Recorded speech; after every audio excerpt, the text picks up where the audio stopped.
But you said it. Can you hear us? Yes, I can hear you. Sorry. Okay, you can now start. Okay. Yeah, thank you for the music. All right. Yeah, welcome everybody.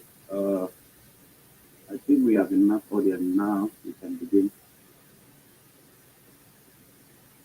Mr. Freeman just came up, and normally we don't allow people to come up. Is there anything you want to say before we get dropping?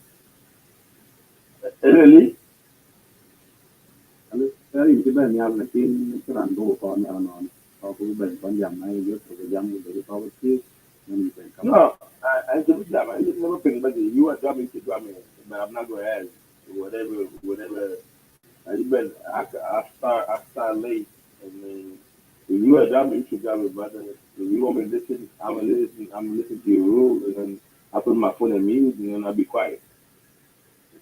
Okay, normally we want people to be down, so we kind of drop people. It's okay. It's okay. Whatever you want to do, bro. It's okay. Whatever you want to do, it's up to you. You want to leave me, I'm going to put my phone on mute. You want to drum me, it's okay too. I'm not really mad at you. That's okay. I'll be listening. Yeah, fine.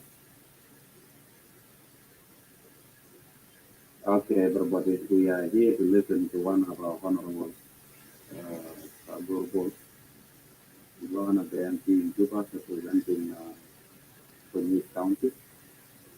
For those who might have been on this platform, we have heard there have been some conflict that has happened between Tonj East and Rumbek North. And some days ago, we brought in some of the MPs from Tonj North, and they have come and talked to us. And then we reached out to people in Tonj East as well. And that is why Honorable Caguor is here today with us. Come and tell us what is going on. So Honorable Caguor, welcome to Clubhouse, and again welcome to South Sudan political space. This is where people are telling sharply. A lot of people were knocking from different parts of the world. They will be taking today. And with me, there are moderators that are on the stage. I will let them introduce themselves to everybody, and then we can start with our briefing. So starting from me, my name is Luacjang and Pakaam, and starting to Benedict. I'll yield the mic back to you. Okay, thank you, Ben. My name is Abraham Medit. I'm from Yerul, Kenya.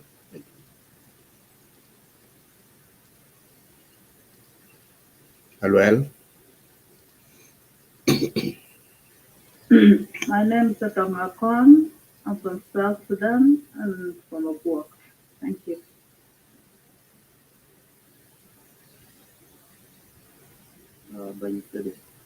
Okay, Yandeng. Yantu. Thank you.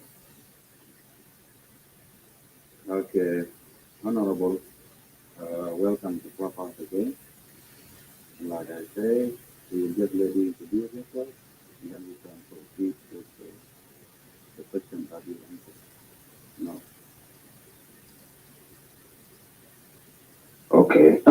Thank you, Comrade Joel, Abraham Medit, Aluel, Steady, Thank you very much. I believe it is evening hours there, so I'm going to say good evening. Thank you. It's morning your time, but it is evening in Australia. But I understand you guys are logging in from different states, different part of the continent, so that is fine. My name is Caguor Bol, MP representing Tonj E County, from Luacjang specifically. That's where I come from. Thank you, Honorable. And just to go straight to the point, we have heard about the recent conflict that has happened, especially from the area that you actually represented. And from the far distance, we don't even know what was the motive of those who are actually in conflict, and what has the government done, and what caused this kind of killing, where a brother will attack a brother. As far as we know, we are all from here, and we don't really tolerate us to be fighting each other. So as an MP who is well informed, what was actually the motive that caused the conflict, and what has the government done in which you have heard from the state level as well as the national level? Okay. Thank you, Brother Joel. To answer your question, the question is a very good question. What caused the fight? I think it was on the 19th of last month, on Saturday. That's when the fight erupted. There was, the way we are residing, these neighboring communities, there is a lot of intermarriage between Luacjang and Pakaam.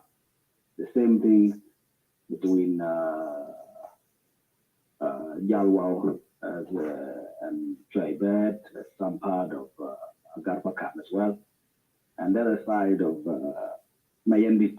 So there is a lot of intermarriage, and people are residing. There are a lot of friends in the communities, and the communities knows each other, families by families. So it happened that one guy called Tonj Malien, he was with some families in Luacjang, and he spent 2 years there in Luacjang with his cattle, and he lived there with friends.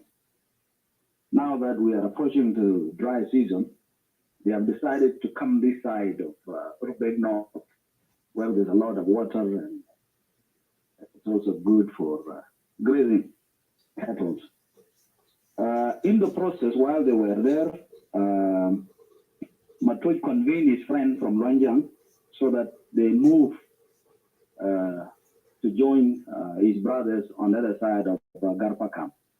Go and stay there and live there as much as they want. It was discussed in the cattle camp, and people knew about it. So they were given an okay. They said, okay, your friend said, let's go and live on the other side. No problem, you go. So the guy, they moved his cattle to the other side of Pakaam youth.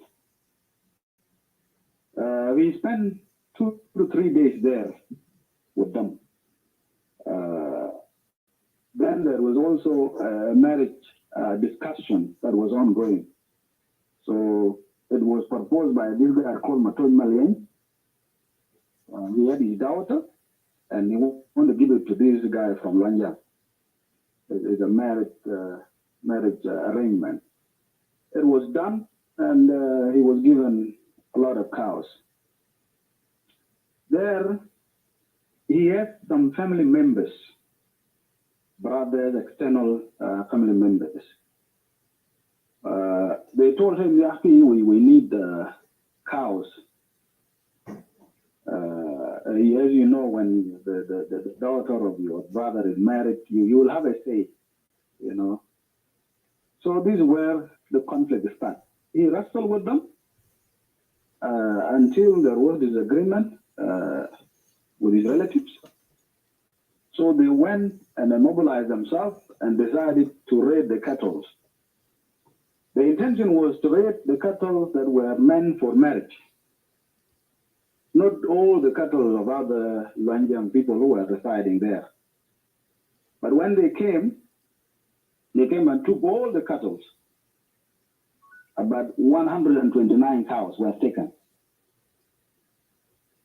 These Luacjang youth, there were a few of them. They could not resist the other guys. So they went back to report the use of Luacjang Yaki. Our cattle has been taken by those of Pakaam. Then there was a big number of youth from the other side of Luacjang who came. They were rushing so that they can recover the cattle. Unfortunately, they did not get the cattle. They have gone. They couldn't reach them. When they came, they fell into ambush because they were trying to pursue the cattle, follow them wherever they are going to. Anyway, they fell into ambush, and then the fighting started from there. Until they pushed these youth of Pakaam to Maper town. Then they regrouped, they pushed those of Luacjang back again to where they started. From there, it's too late. The whole day has gone while people are fighting.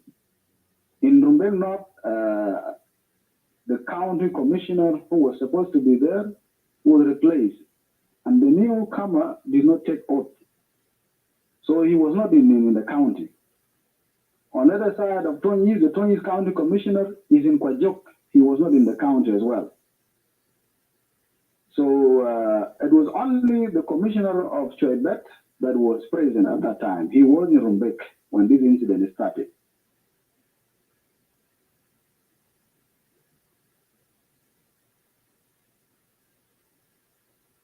So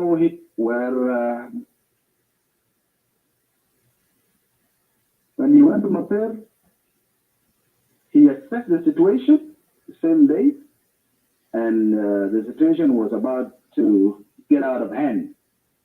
Already, yes, there are houses which have been burned, shops, things like that. It's not good, and it's still developing. So he called the governor of Lagos State, Gerald, the governor of Warab, and informed them about what is going on here in Maper. The response from the governor of Lagos State was positive. He mobilized forces and sent forces to Maper, well-armed forces. They went, talked to local people from this side of Maper and told them that, yeah, we don't need another fight. We will handle the situation. And please, if you guys intended to continue with the fight, then the government will have a problem with you.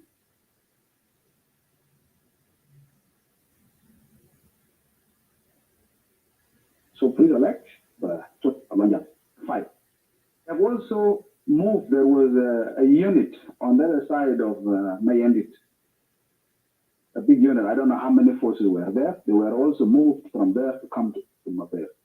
So there was enough armed forces around to prevent the ongoing fight. And they did. While they were doing this, I was also in consultation with the commissioner and the commissioner of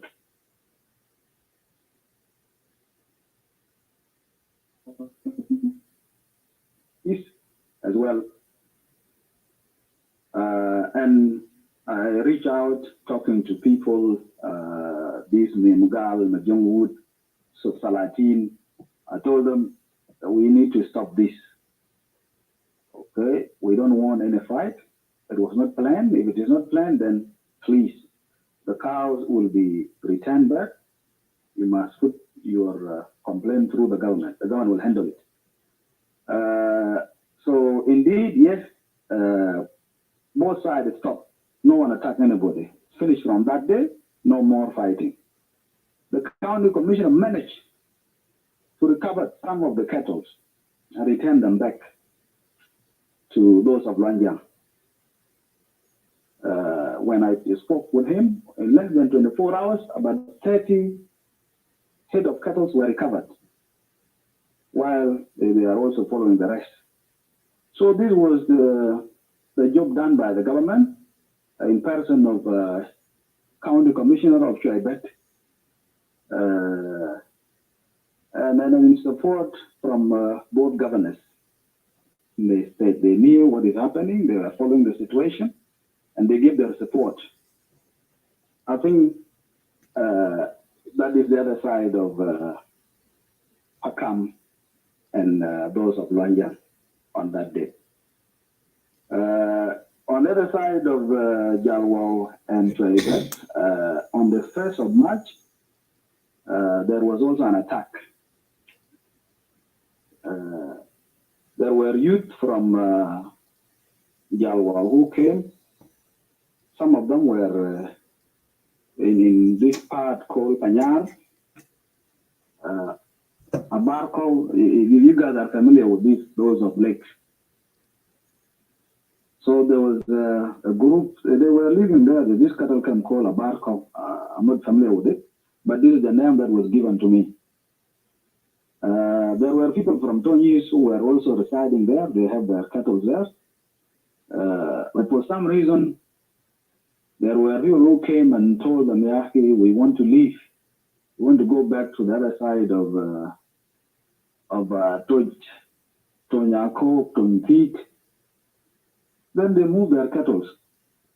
For some reason, they have assessed that those of Panyar have been disarmed, the youth. They don't have guns. So they went and informed their bad guys, the thieves, if I can say that. The following day, they came at night and then attacked the cattle camp. They took a lot of cows. Again, the commissioner was informed, and the commissioner sent forces there and managed to recover most of the cows, except 12 cows were left when I got this information. But most of the cows were recovered by the government forces from them. 4 people were killed, 2 were injured.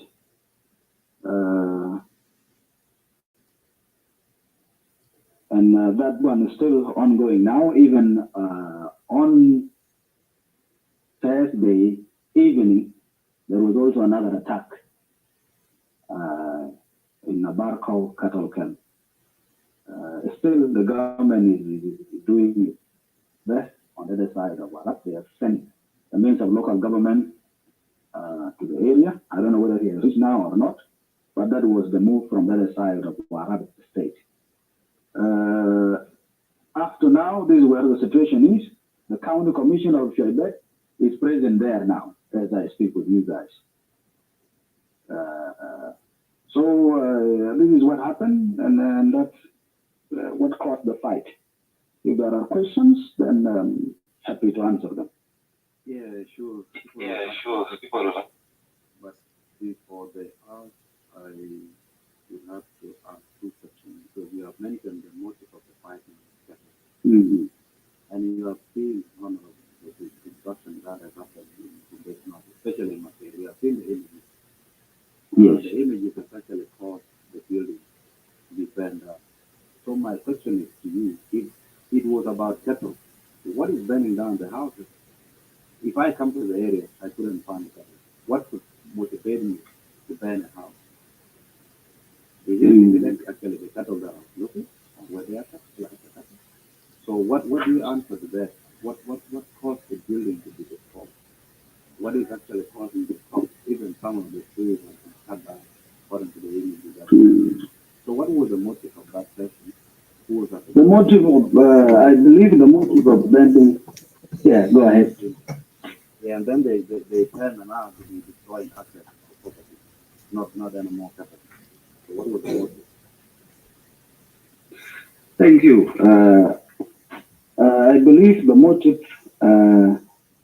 is driven from the frustration when they fail not to reach the cattle were taken.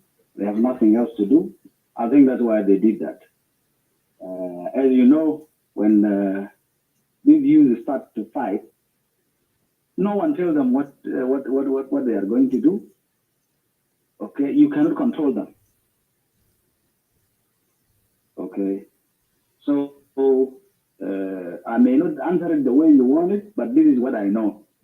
This is what I'm guessing, that it was caused by the frustration. They need their cattle, they could not see any cattle. Okay, and they did that.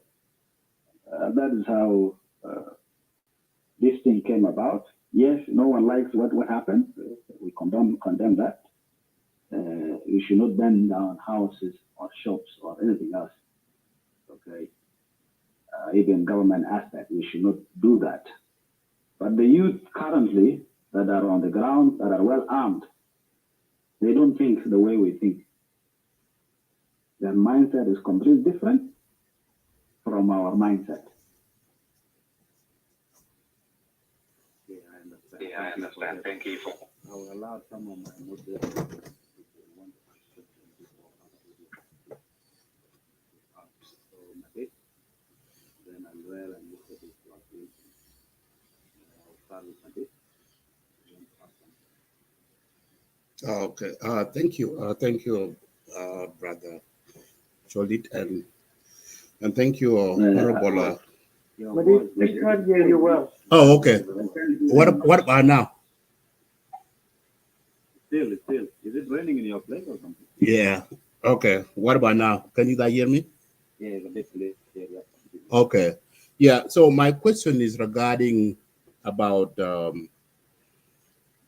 so casualties, people who lost life since the attack that began on the both sides. How many people lost their life?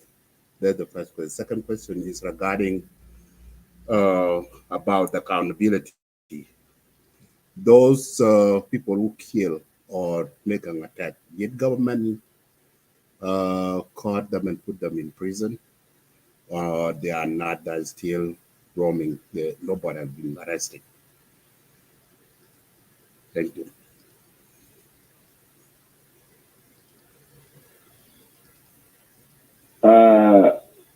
Brother Madid, can you repeat the second question? Okay. The second question is about the accountability, like those people who made attack and kill. Did the government of both sides from Waraf and Lake State to get the court? Did they catch those people and arrest them or not? Okay, all right, got it. Okay, thank you very much, Mr. Abram. From what I heard is that 4 people were killed from Luacjang side and 5 from Pakaam side. 15 were wounded, 10 on the other side of Pakaam, 5 from Luacjang.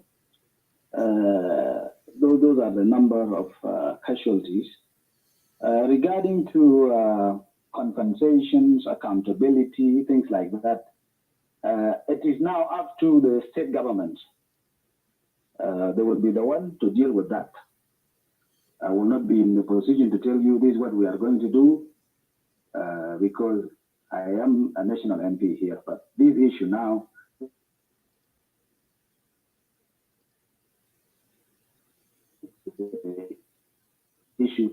so we work out what is supposed to be done, what they are going to do in regard to the question that you have asked. In consultation with the county commissioner, the 3 county commissioners, the commissioner of Tonj East, the commissioner of Mapere, and the commissioner of Tibet County. That is what is going to happen. So it will come out from these people.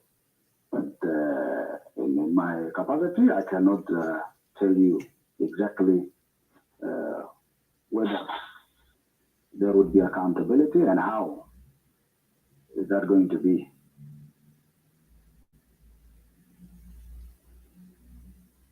Okay, thank you. Any questions? Hi. Thank you. Thank you. I'll ask a question later on regarding Luacjang and other attacks that goes on also, but it will be last. But I'll give you a chance. Carry on. All right. Thank you. Just let me briefly discuss. Yes. How are you doing? Ayan mo dila. The question is, when all these cattle raiding issue was when it was initiated, when the people who have been engaged in grazing their cattle together, since when did Monjang start learning how to raid each other when they have been living together as good neighbors, when they have been married, and so many things that they have been doing in common? And have the government actually tried their best to stop all this by engaging them in calculation and discouraging them from starting raiding each other? That's all I would ask.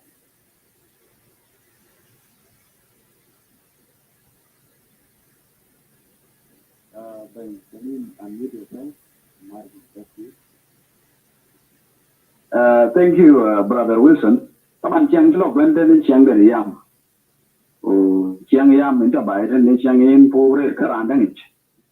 Kujala noms kwante culture ta na koi korote kuna chogin Caguor ngak kachili bator gen wadi ang yinting kachili human. Ewakan. So na to koi thor ko kaya la kring beru kak kai piru ba ba karat destruction ero loy. They didn't chilo yam gan ko jogam in 2005.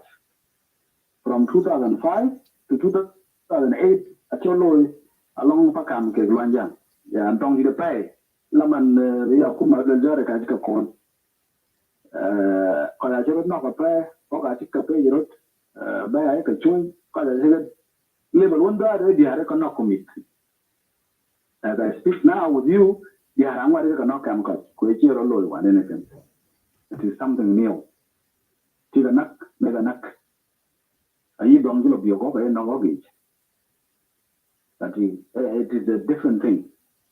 Dari yam jilo benbe. Fa tichuk banlu yan wana chin kena siyo kuma chuklo tin. Kena chuklo au community kan Luacjang ukse ben huge ke Australia.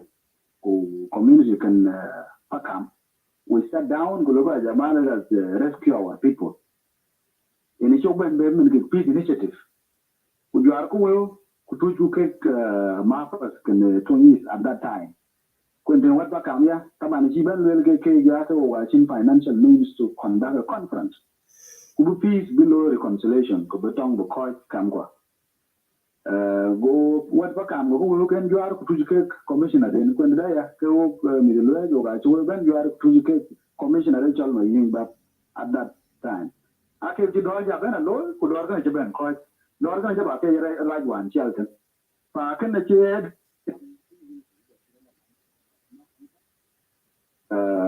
pun ke koi nyop kangai karaj kan ku maya jal boch taban youth a chinang den ju pay wanan den ju pay na che well am force in la we boli pat a chin ko lo even yeda wonen my county a chejwit liba yok facila or facility they can be our number by the civilian youth but the well armed youth in the cattle camp and then we quite good ni question ko ba lo but team kun jero jalo ba de on jabalu mobilize to the jalla kan but I think ko lo immediately kene yam jero log loy kene ko wat kene ko loy acan ko bukoy kedi awi communities that again jok the reconciliation their initiative in community their initiative in government that ke rokan yam yit ubadak na ki rojam ka ja ke involving the work of ka page rot ni na pa page ni tabana ni rot kalwel ko wo kwan ka du ka chien okay akut ka tin nga ko akut ka tin nga ene ti ya kuma inja ben a play a good role but they can be the job chuk pa be a community initiative.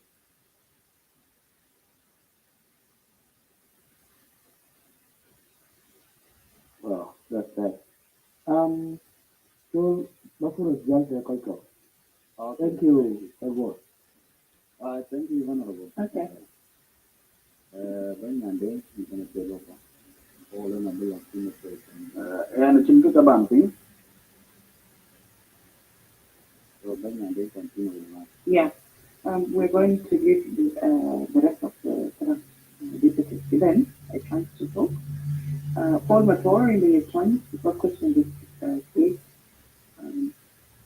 But try to make it two or one if you have. Thank you.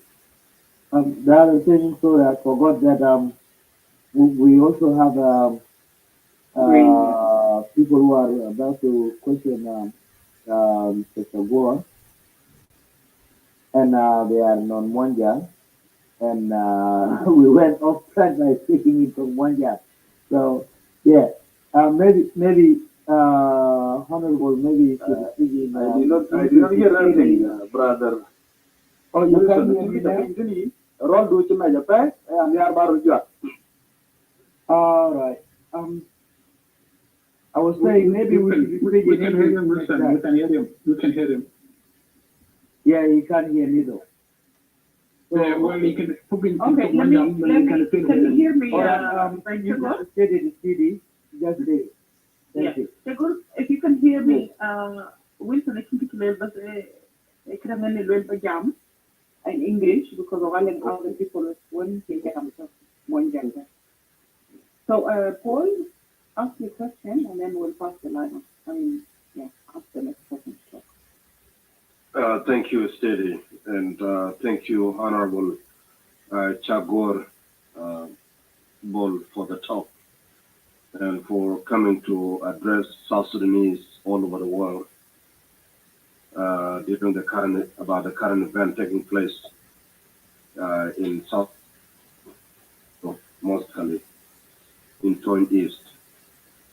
There's a lot going on in South Sudan, and I believe as a national MP, you might have seen the trend of violence in various areas, although we are focused on what happened in Tonj East. So what is the talk going on? I was listening when you say that there are certain things that you will not talk about because you are a national figure. What are the other talk going on around? There is cry going on all over the three regions. And what is the nation doing about it? You also implied that the government is empowered by the people whom are heavily armed, and they are outnumbered the Fasila or the Khoi that might be present in the area. What are some of the solutions that the government is working on, more specifically in Tonj East and also in the area of Obiey, Eastern Equatoria, and in the Nuer area, since you are national MP? Thank you. Thank you very much. Your question is very clear. I will answer it this way. The government is trying to enforce disarmament, a forceful disarmament from these counties, these triangle counties, that is Tonj East, Choivet, and Mapea. This is what the government is working on now as I speak with you. I heard that they are sending a force of 4,000 troops. This is the report from the government, and that's what they are going to do. Already there are forces in Tonj East for the last 10 working days, and there are more going there. As you have heard also in Rumbek, there has been a lot of campaigns regarding disarmament, and they have been doing that. So there's a partial disarmament in those areas, in Rumbek North and Choivet North. So there is partial disarmament there.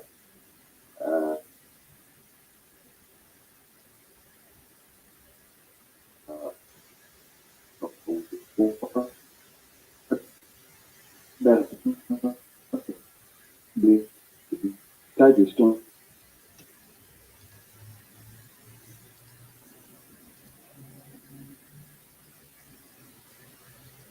Yeah, we received a phone call.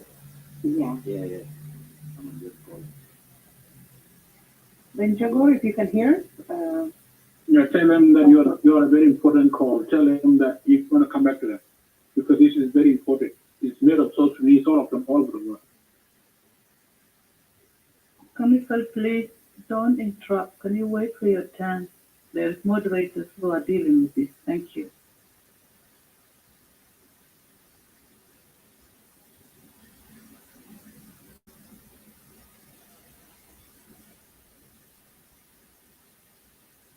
Okay, I think we'll just give him 2 minutes to try and come back.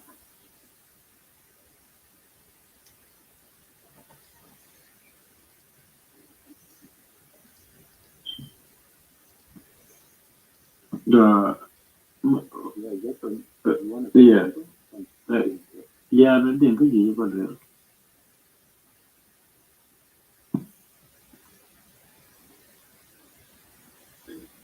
You guys can hear me? We can hear you, Justin, yeah. Yeah, but do I not? Yeah, okay, what thing? You never been Justin, but just let me remind you quickly. Room 290, why Justin took issues lower between points, Caguor Pakaam. I don't know if I'm saying it right. If it's not, yes, if it's not something yes, yeah, but now you can relate to the subject. I dropped,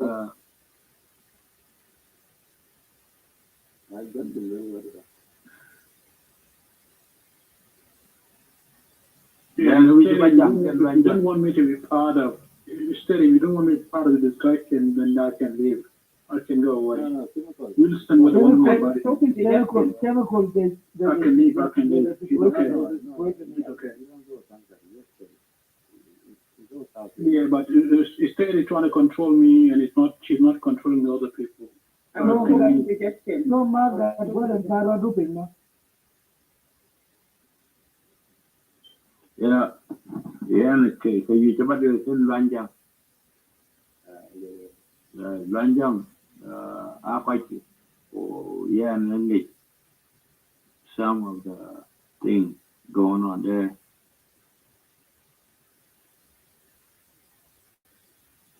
And I don't want to talk too much because we are going right now for something called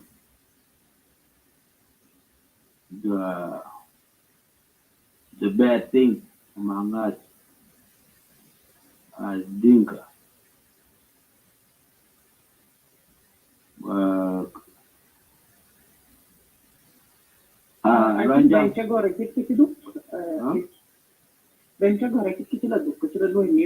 So Caguor, if you can hear us, a little bit train take a question do, and then Justin, if you just bear with us, in this undo. Wait, what do you think?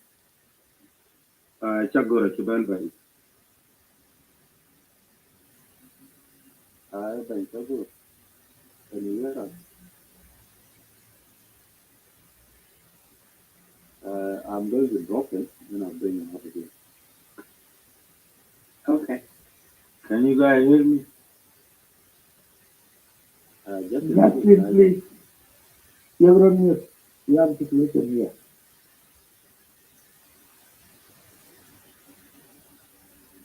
All right. Start inviting that. Or so if you do have his telephone number, you probably have to ring him up. You see? All right. Can you hear us? Oh, can you guys hear me? I can hear you. You can continue now, Honorable. Okay. Okay, thank you. Thank you once again. I wanted to talk about the issue of Abia and Tweed County. That one, it has been handled. There is a commander of Division 6. He has already been given go-ahead since that day to secure the area and prevent more bloodshed. Also, we have a committee of national MPs that was sent there. I think it's been 14 days now. They went and assessed the situation and dig deeper to find out exactly what was the root cause of the violence. They have come back to Juba, and as I speak with you, they may be in a meeting today. Okay, they are discussing this issue of Abia and Tweed County. Otherwise, there is already security in place, so I don't think there will be more violence in that regard. There was also a comment on the other side of Upper Nile and Equatorial. What are we doing about it? Yes, in Upper Nile, the government is doing the same thing. They are sending forces there. They will assess if they can disarm the civilians, and then they would disarm them if they manage. If not, they will report back that we are unable to disarm the area of conflict. So the government is thinking about doing disarmament, a comprehensive disarmament, because if you go and disarm one community, the other community will come and attack. So it is difficult now to just go and disarm one community, and we cannot control their neighbors. Okay, so the government is planning to do a comprehensive disarmament. When will that be? I still don't know. When will it be comprehensive across the country? So the same thing in Equatoria, especially Western Equatoria, they are talking about it, see if they can also introduce disarmament. So it's being discussed. So there's a lot of discussion going on now. You know, how do we control the armed youth? One of the suggestions was that they can be disarmed. Forceful disarmament if they don't surrender the guns by themselves, voluntarily. So this is what the government is thinking now. I have a follow-up question. Caguor, that is regarding about the BA and Tweed issues. Yesterday we see another report coming in that there is a tax going on. Your voice is not that clear. Okay, what about now? I don't know why my voice is so clear. Better. Okay, thank you, Wilson. Yeah, yesterday we see another report coming in about a BA that there is attack, multiple attacks, Tweed attack, a BA, and also there is attack coming in from Syria. And there is a lot of casualties as we report regard about that attack. Is it true that there is attack coming both sides from Abia, from Syria area and from Tweed area attacking Abia? So we I will decline that question because we are talking here about Tonj and Rumbek North. He may not have his full knowledge of what is going on there, so I will decline that question. Banyande, can you continue with the line? Yeah, thank you. Chemical, it's your turn. Yeah, thank you. And what I want you to understand is that don't block people like that when they don't sound the same way that you are. Because I would have almost cried. I could have gone away and listened to other people's platform. So don't do it again next time. Yes, thank you, Chemical. My apologies if you think that I stopped you from talking. It affects all of us. What is happening in Tonj is affecting all of us. So don't try to make it like a personal thing. Don't do that. So what I'm trying to say is, MP and Caguor, you have to understand that people are struggling there. and where you are, people are struggling. We do not know what the government is doing for them to survive. First thing first. Number two, the cattle headed from Bol, they went to Equatoria. Now we do not know how they are surviving. We do not know. They've been attacked because they just went there. Just because they appear like Dinka, they have their cattle there, that is it. People think that they're going to stay there forever, which is not true. I want to know what the government is doing there.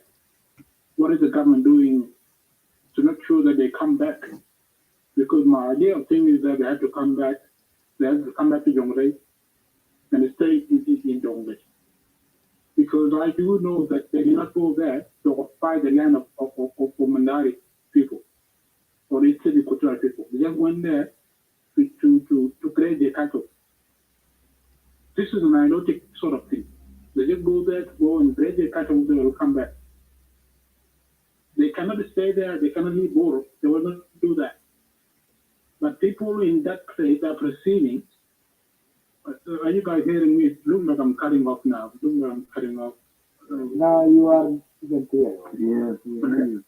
It looks like I'm cutting. I can. They seem I've got an echo coming back from me. So those people there, they went there, they just graze their cattle. Like when you can go to Upper Nile, along the River Nile, and graze your cattle and come back to your land. They're not leaving their land. That perception there has to be stopped. I don't know what you, Caguor, is doing about this in the national government there. What are you guys doing about this? To say that these people are going to go back to Bor again and graze their cattle back in Bor because they went there to just graze their cattle. Okay? That thing there, we need to know it. We need to know it.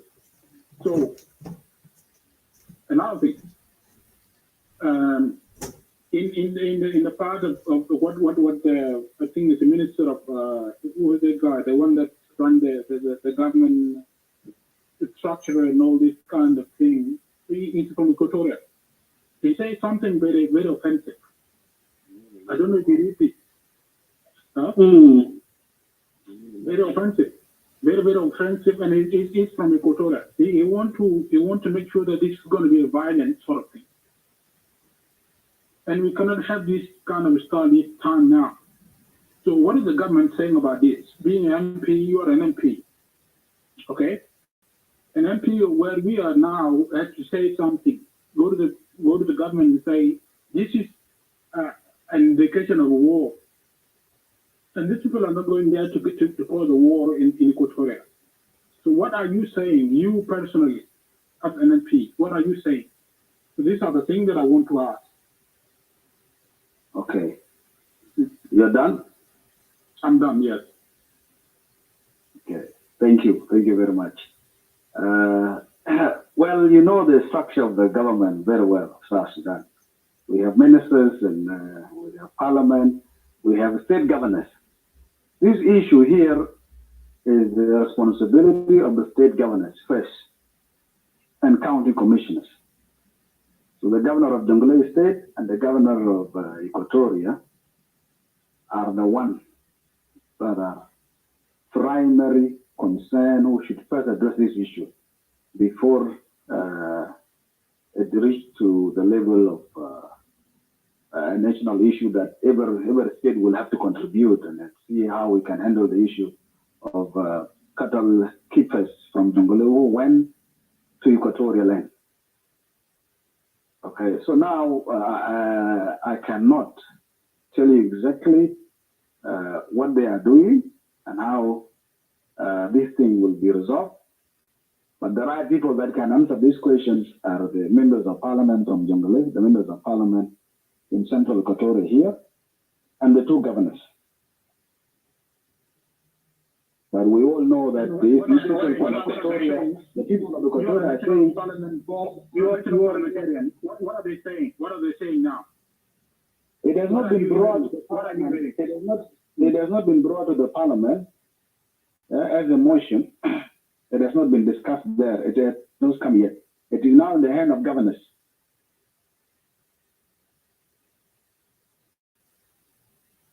People are fighting. People are fighting in that place. So they have to keep on fighting. Well, like I said, there are two governors that are responsible. There are MPs representing those areas. Okay, those are the primary people who should handle this first. If they fail, then now we will come in, the rest of the state will come in. If the issue is brought to the parliament, then we can all contribute and discuss and find a solution on how to address this issue. That these people are saying, your cattle are destroying our crops. We are saying, we the cattle keepers are saying, no, we are not going to destroy your crops. We just want to graze. We are not going to stay here. We don't want to take your land. We are here for grazing. Okay, we'll go back at a different season. So this is the argument there. We don't know whether it's logic that their crops are being destroyed or not, or they just don't want these cattle keepers to be in their land. You know, someone like me, I cannot tell you that. But this is the absolute answer, what the people of Equatoria want, and what the people from Bor who have cattle in the land of Equatoria, what are they saying? So it will be best if you can find the MPs from Equatoria and Greater Jonglei, okay, as well as the two governors. They would be the right people to answer your question. Thank you. Yeah, thank you. Thank you. Can we drop those who are finished with their question? The person that's next now will be... I will draw myself. Thank you. Tonj, it's your turn.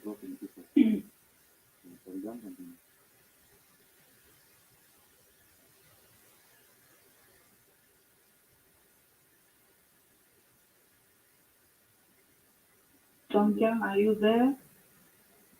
Tonj, please activate your mic.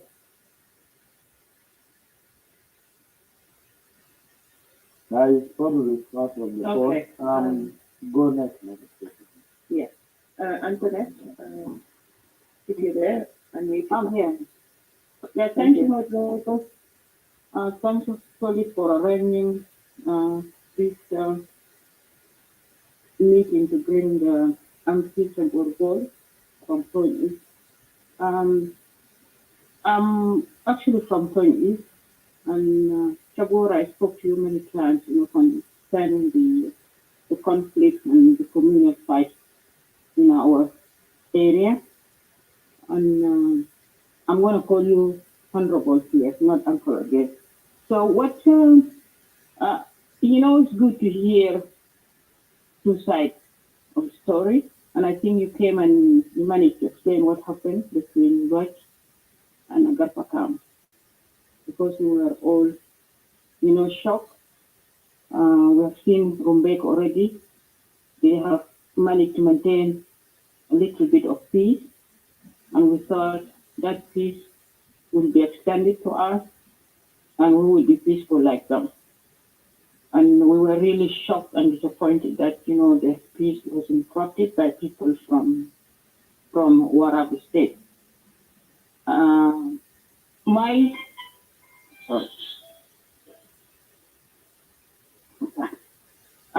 My question is this. I know that, this is not the only conflict that Luacjang is involved in or has been involved. Luacjang fought with all of its neighbors, Tonj North, part of Tonj East, and then Pakaam. The only people that they didn't fight is only Nuer for the last few years now. Don't you think that people will think that, Luacjang are troublemakers? They even fought with the government. That's one. Second, what are you doing as intellectuals? I know that some of you, I spoke to you guys, privately. All of you as intellectuals, I spoke to them privately, and they have expressed the things that you mentioned earlier, that, these days, people back home, they don't listen because of having arms, and also there are people who are thieves, who are part of it, people who just want to loot everything. For you, what are you doing just to correct this image of Luacjang? Because I'm very concerned having fight with all your neighbors is not a good thing. And I think it's something that you really need to work on it. I'm not going to say, the rest of your neighbors are angels. There are problems there too. There are sometimes even in my own household where part of us is Luacjang and part is rape. We always fight.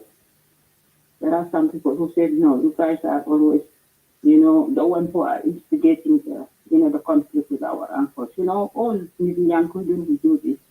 So I think the image of Luacjang needs really to be corrected because it's a large group, the largest group of Dinka so far. And it's bad as somebody who is as large and big to always fight and always attack neighboring, areas where there are all these intermarriages, as you already, mentioned. And I'm one of them. I'm a product of intermarriage between Luach and rape. The destruction that always comes with attacks is very bad because, the basic infrastructure is always destroyed. Things like hospitals, schools, little things. We don't even have big hospitals. Those small dispensaries, they are always destroyed. Now we used to have one hospital in Marialo. Marialo is where all of us, Tonj North, Tonj East, Tonj South, we go. They used to have a very good hospital, which was actually built and it has been functioning since the war. Now that hospital is going to close because it has been destroyed. The doctors, they ran away. Some of them, they were killed, as you know. And I think the image of Luach needs really to be, it needs to be shaped up. And I think you as MP, and I appreciate you, the MPs from Luacjang area. They have been doing this for years. They are the only MPs who go back to their constituencies. And I think I will give you credit on that. And you managed to do that. And you know that I spoke to you many times about, doing homework back home as an MP. And I think this is what you have learned as a man who have spent some time in the West. So what I'm going to urge you to do is to work with the local community, work with your chief, so that this image of Luacjang to be, to be clean and shape up, so that we could again trust you and say, you know what, you are big brothers and you will look after us because we looked after you. And I know the whole Tonj North, Tonj East, when Nuer used to attack you, all of us, we used to go and fight. We used to go and defend you and defend the territory. And now we feel as if you are letting us down because you have used us in the past and now you can and kill us. So I have to be honest with you. You guys need to put it right. Thank you.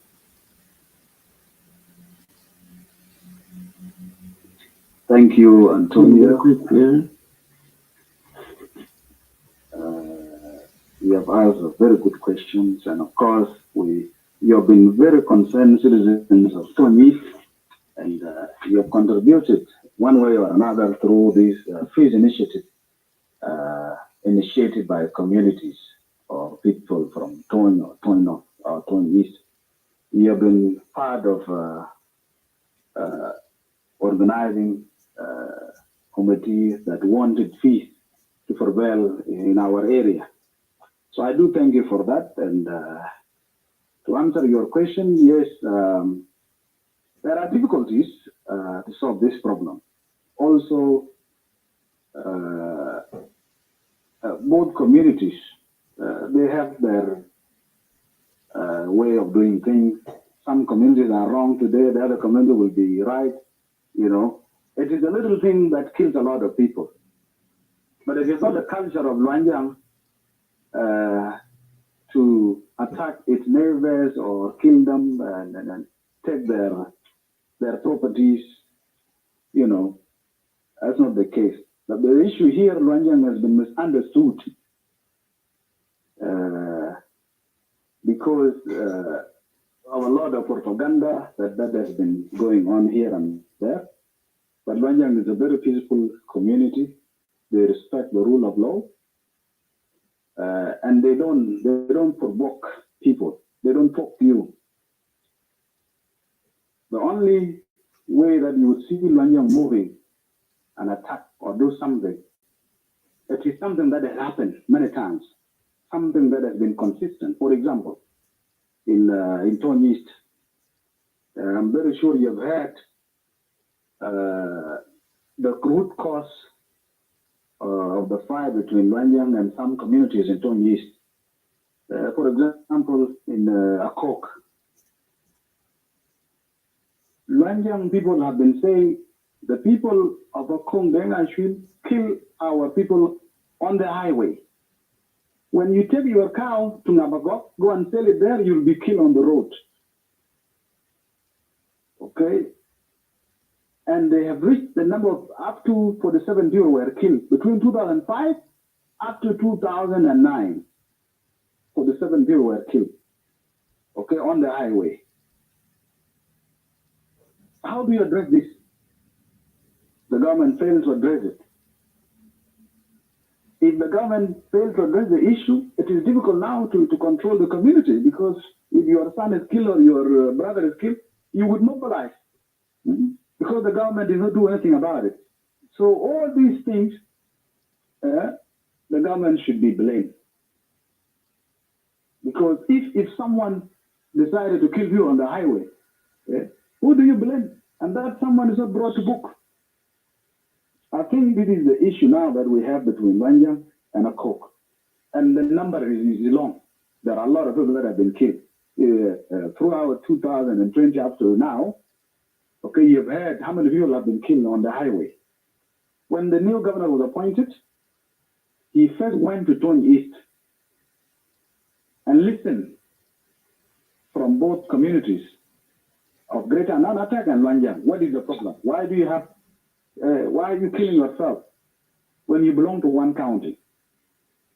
They have heard out all their grievances, their concerns. Okay, and the report is with the governor. We have all heard both sides. What is the problem? Okay, so in the end, it was concluded, yes, Luacjang were innocent in this. Because you cannot control the highway. Someone wanted to go to Tonj. Why do you stop me on the highway? I did not take your cow, I did not take your goat. Why do you want to kill on the highway? This is one. On the other side of Tonj North, when they fought with Tonj North, this is recently, which I'm aware of. There are things that I may not know, but there are things that I know, and I will talk about what I know. The issue of Mariello, when that hospital was burned down, we all condemn, okay, the act. No one likes it. We are all beneficiaries of Mariello Hospital across Tonj. Even those of Mayom, Unity State, they benefited through Mariello. Okay? But when 32 states were dissolved, people went back to 10 states. It took the government some time to appoint governors. Okay? Then there was no government at the state level. From the report we got was that there were people, youth from Mariello, who came and raided about 3,000 cattle from Luacjang. When they reported the issue, they were told, okay, you wait. When the governor is appointed, it will be addressed. We all, talk to them. Salatin, we told them, okay, you convene the youth. These cows will be returned back. When the governor went, they asked, what about our cows? When shall we get them? Even the cows that we have taken, we have managed to collect them and return them back to those of Mariello. Now we need our cows, not as Luacjang. The governor said, yes, they will do something about it. Nothing was done about it. And the raiding is continuing. So from there, the youth decided to make their own move. Okay? They fought, and that is the result that we saw, the burning of the hospital. No one likes it. No one expects that the hospital would have been burned. Okay? again, this is the thinking of the present youth. I've explained before the conflict between Luacjang and Pakaam. You can see there, if those of Pakaam did not take their cows, there would have been no fight. Just take the cows that were meant for your daughter. Why would you want it to take their cows when they are actually living with you? We know very well when you have a visitor, you protect the visitor. So how do you rate your own visitor?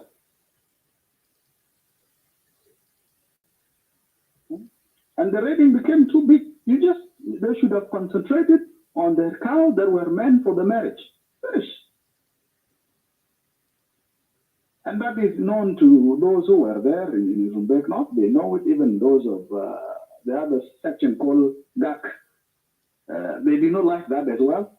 So even Agar was also divided in this situation. So that is what happened there. The thing is that those of Luacjang, they don't talk too much. Okay,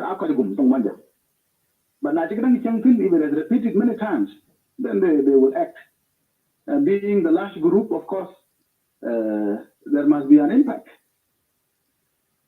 But the problem is that the law is not that tight. When they fought with the armed forces of the government, the armed forces were set there, oriented differently. We don't know what they told them. But they went there with the intention to loot, rape women in a daylight. People went and make draw a line or whatever it is. If a goat crossed that line, that goat will not be yours. They will kill the goat, a cow, whatever. The goat does not see whether there is a border drawn there by someone. That implies looting. If you wanted to do disarmament, if they were meant for disarmament, why would someone start disarmament in Tonj E? They're not starting from Terkeka.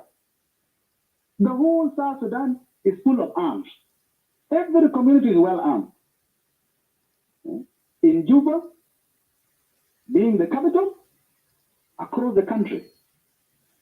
So if you wanted to do disarmament, why don't you start disarmament somewhere here in Terkeka?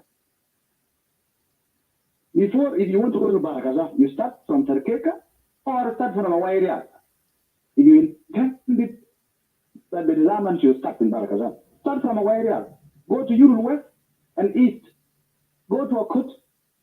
You go to Rumbek, all those counties of Rumbek. You go to Chuaibet. And then now, when you enter to Warab, you start from Tonj South, Tonj East, Tonj North. Why would someone start the disarmament in Tonj East? These questions has not been answered yet. And this is the question they are asking. When the armed forces fought with the people from Rumbek, they even captured tanks. We are well aware of this. They defeated the soldiers. Nothing was done.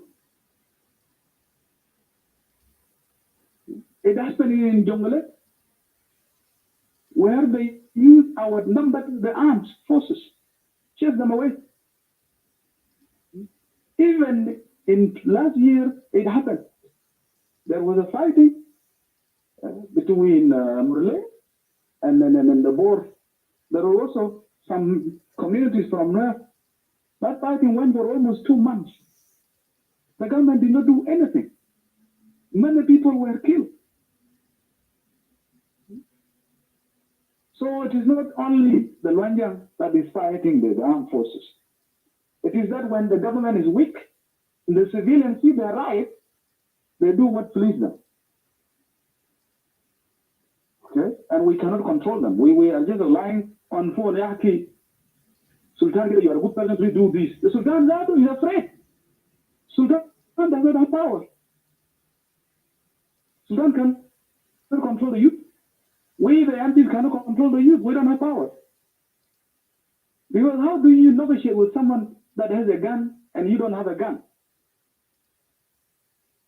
How do you convince someone that his 30 cows were taken yesterday and he has a gun?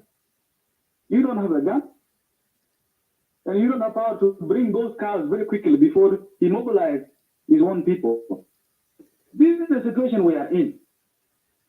It's a very bad situation. It needs a lot of work across the country, not only in Tonj E and Rumbek North or Chuaibet or any other part of Warab State. There, we are now forced, just to be mediators. We beg them. We show them, this is not good for you. We are trying to educate them little by little. But at the same time, for you to be there, you need to be facilitated by the governor or government. We, the MPs, let's say the MPs of Tonj E, we wanted to go to Tonj E. We don't have means to get there and stay there for 2 months or 3 months. There's no financial support. We don't have vehicles. We don't have the security guard that will protect us to convene the conference, because if you convene the conference, you will be shot in that conference. The environment is not conducive for conferences, or if you go as individuals. This is the situation we are in. So it is difficult to blame it on anybody. We are blaming it on the government. The government needs to do more. They really need to come out. This is a national security threat, and it has to be addressed. Yeah? They have to bring out all the resources to do away with this communal violence using arms and other bad things. This is what I would say. Otherwise, all the things are there. There are a lot of reports. They are there. I can share them with you so you can see as well what the government has in that part of the states. What kind of report? How do we deal with it? It is delicate. Otherwise, I will stop there. We are engaging the communities with our little resources, but it is not sufficient enough. Now we have proposed a conference. I spent 2 days in Chuaibet, and I've been engaged with the local authorities, and we have proposed that we should have a conference. And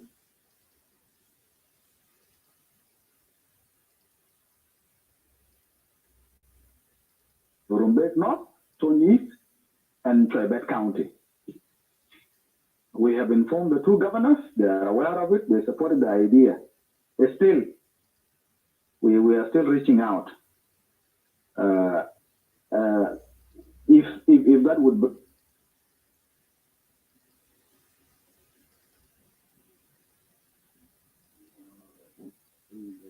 this is the initiative. Also, we have seen there was a lack of cooperation between the 2 county commissioners. That is the former commissioner of Rumbek North, that is Mapeo, and the current Tonj E County commissioner.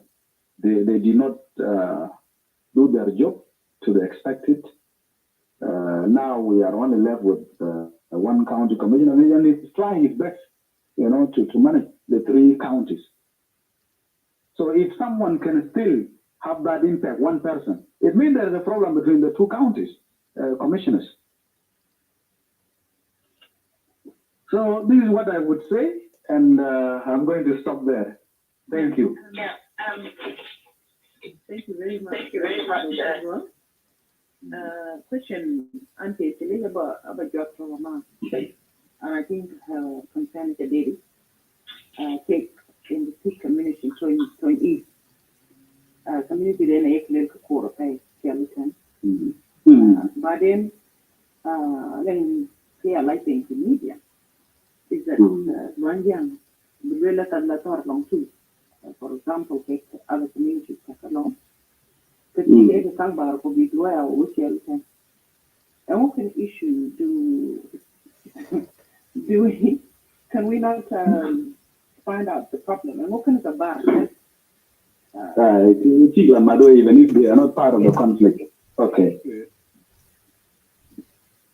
All right. Should I answer that now? Yes. Okay, good.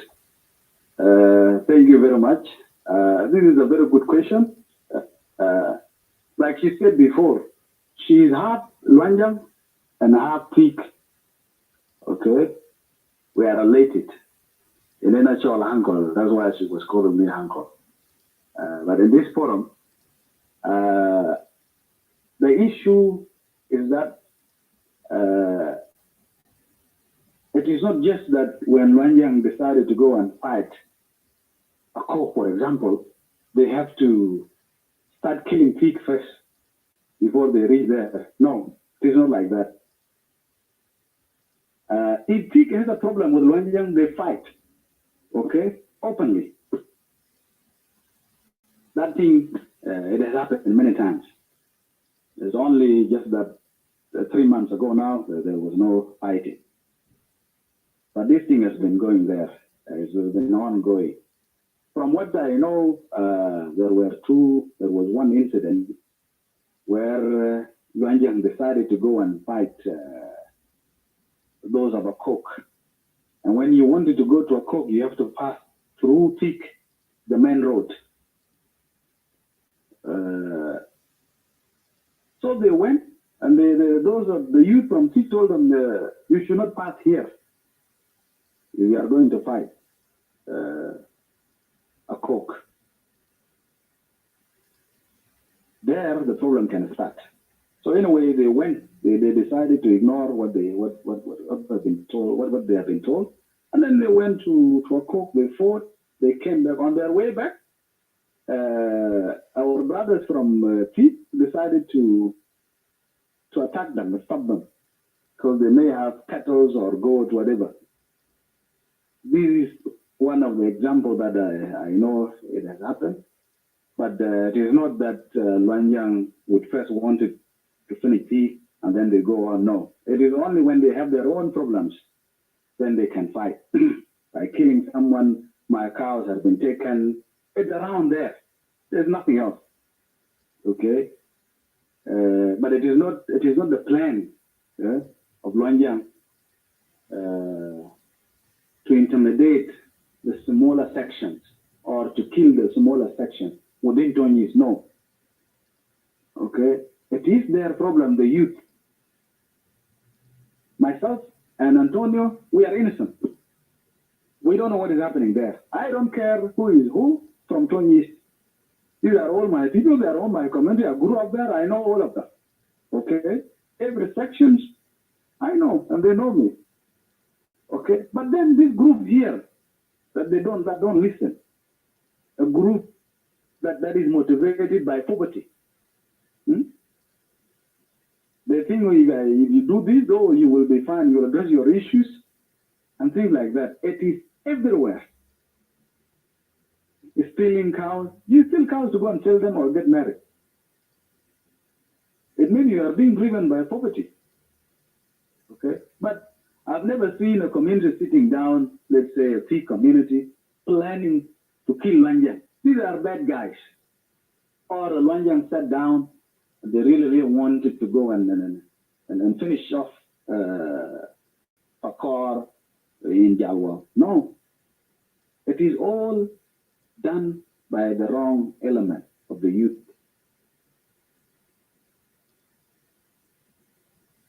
Thank you very much.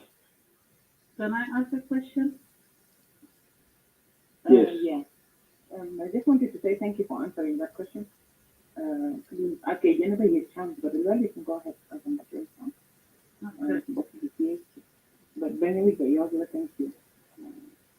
I think Peak should stay out of your way, basically. It's a canary. But you can plan it to the Kangaloy, the Milk Hallelujah attack. Again, I'll give you a chance to ask the question. Okay.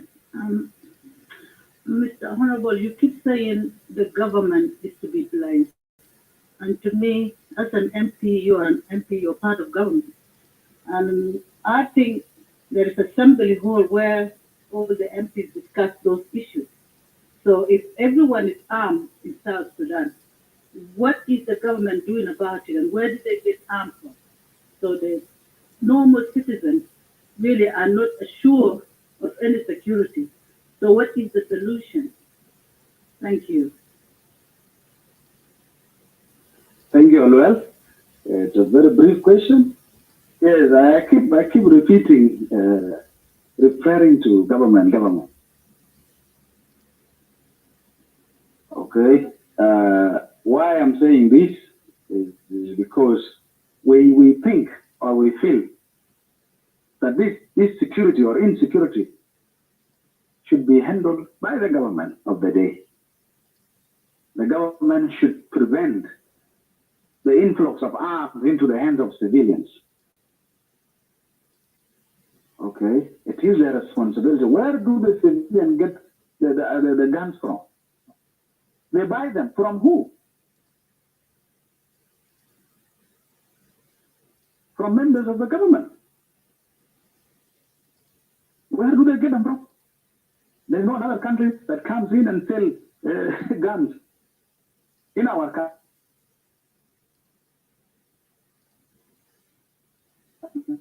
Something here, because I need to sleep right now. I want the civilian get the gun from the soldiers. I want to. So when we discuss if we want it, if you ask that why you don't talk about it in the parliament, people have talked about it, but the lack of finance, the lack of the government acting quickly, it is all there. It comes down to this.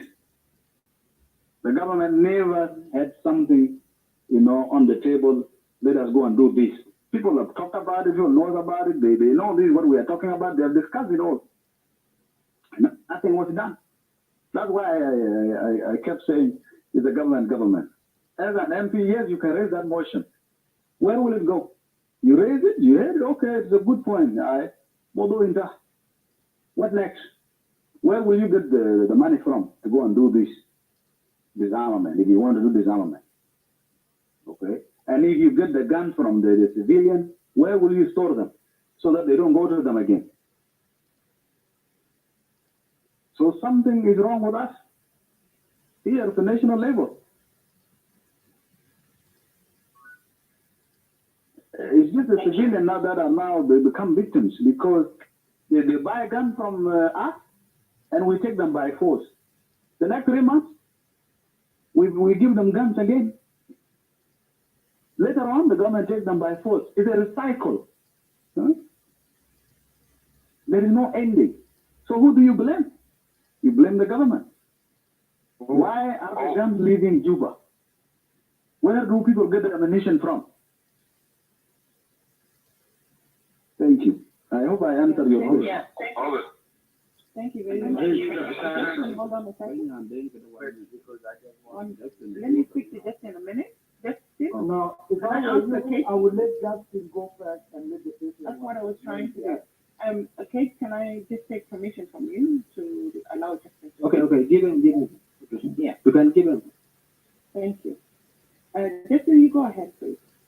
Okay, my people. I don't want to brag on too much for the good conversation and what is going on here. I got the mentality because of that. Can you guys hear me?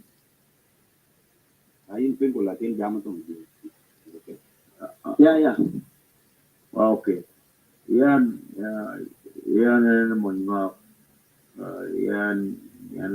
Mwanjanga. Kudi. Yan di reply. Kinlanjang. Nyet. Lorat. Ikraje pai. Bukan. Aku cakap. Betul keras. Betul keras. Wadi nyan kaya luel itupin. Kujanaun kaya sol Caguor itupin. Bukan. Kecol dal. Aji kapat. kudal arai chawe ni rotie kawe ro kwat kakane dal bai kenu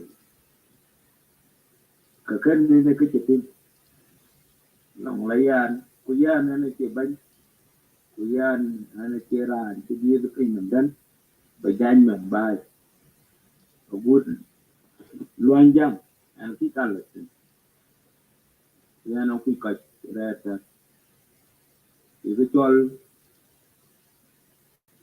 koy luk koy jam ama nyande ku yana jodde ku kelo rar jenge anye jiban ke bana pa luanjang ke ban yati yo anye ku kana e yandir ku kana ama ku kana e bang ku chol bang ki pat ku chol koy loy ki pat ka we ni ku chol ta video bar match we je baru match akro match we je kuna akro match we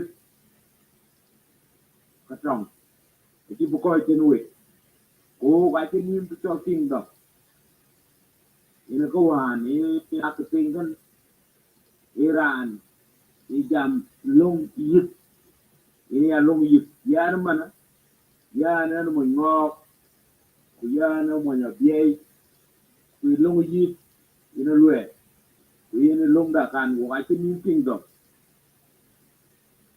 ya yit singa ping ina lue jana ka won do re ni nget kraj ni nget jam ten kuna lue ni ko ya du mo nyin pe ke chol koy loy chen ke chol koy loy bro bro loy ten wo tan jol ji ke kana aburat dia ten we aburat dia serane ping to je ku biga dak ran won ke ping ran ke ping ran ni di ran ku ke chol long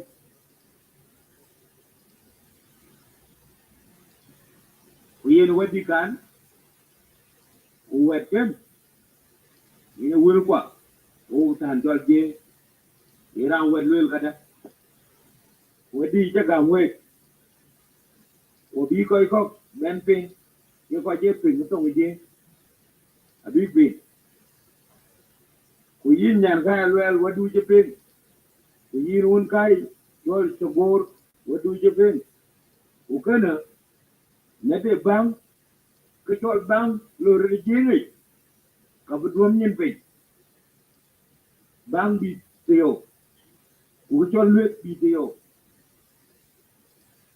ke chen yar we ga chi wadi ping me ku kana amuro biel ran jol je e jam to je ko bu ping wadi je to شكرا لك جرفت رجوع جميل ada tuai religion ni dei na ma bayan religion da ro bai ko ki ga ba de ko ba ya la an ni lao ya ni ban ko lu to ko la ba la la ri ya na to ji honorable ko minister of finance and policy ji to ko wo ko de da iban ri da ko ban be ko ben ko yin ka ba la ji den ko do ne tin mai religion ni na ma ba ya de ni là gen and bang to non power what is that the level we going to bend the power level the level there's many power level to tong yang was here but I dropped it because it's my business so you make it I request you can what tong yang about that okay okay jamin tong yang for the shukran then you get tong yang was Oh, thank you. Thank you. My question My question is going to an MP. So the MP Bol is here or is left? Oh yeah, it's here. He's around. Okay.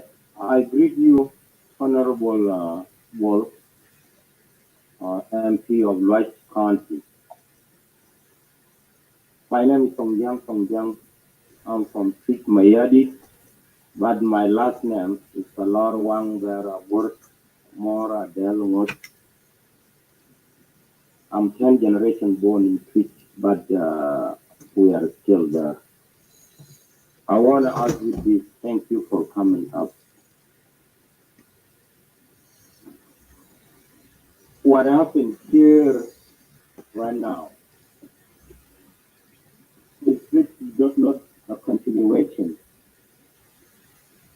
of killing of knowledge. What we heard in Barakazal when life being bullied or something happened to life, we don't heard nothing. And when life retaliates and government do not all other people who do harm or lose how of life, we don't hear that from government.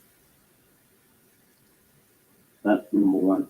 Number two, I personally, my point and the way I felt, you are a government who come out with a notion. People say that Lloyd will be the dam when the Nuer Lloyd is the last banker and Nuer on top. And you can see you the dam Lloyd and Nuer civilians themselves are armed. If genocide happens, who can be responsible? Is it someone designed right is responsible? Government of South Sudan is always show up when the community are being communities that have key figures are attacked. That's the day you hear there is a government. And here, what I think and what I see, Yalwao, when they come to attack Lloyd, no one say nothing about it. Choibet, I heard that name. And Choibet specifically, we know is a Gonga Road.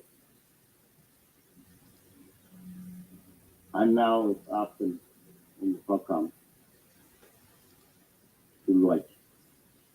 And now always we heard Luacjang name, everything, oh Luacjang. That's what we heard all the time. And suffering, Luacjang is suffering in front of people. How much you trust government of South Sudan to solve this problem? Last year, it was not government of South Sudan, San Janafil, Rington Mabor, and Bolakot, the Zam Luacjang last year, and a lot of people in Luacjang were killed, and no one talked about it. So, what will be different now?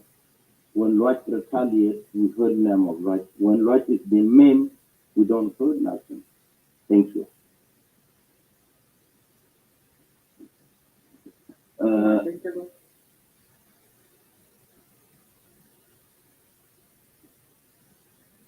Thank you. It is good that the question, the forum is not only for people of Warab or people of Tonj. The forum is diverse, and such questions would come from anywhere across the country. This is a good question, and other people are asking this question. If there is anything that happened, of course, you would see the government reacting toward Luacjang. Luacjang has been disarmed many times. But later on, they don't see that what will happen if those of Nuer decided to attack Luacjang. A good example was 2012, when Bolmadu disarmed Luacjang. Okay? In 3 days, Luacjang was attacked, killing over 70 people in the cattle camp. The government did nothing. about it. And there are other disarmament that has happened. Nothing has been done. It is very difficult to address it because people are biased in the government. Someone from outside will say, why is the government biased towards Luacjang? That stand raises a lot of questions. And if something is done against Luacjang, no one talks about it.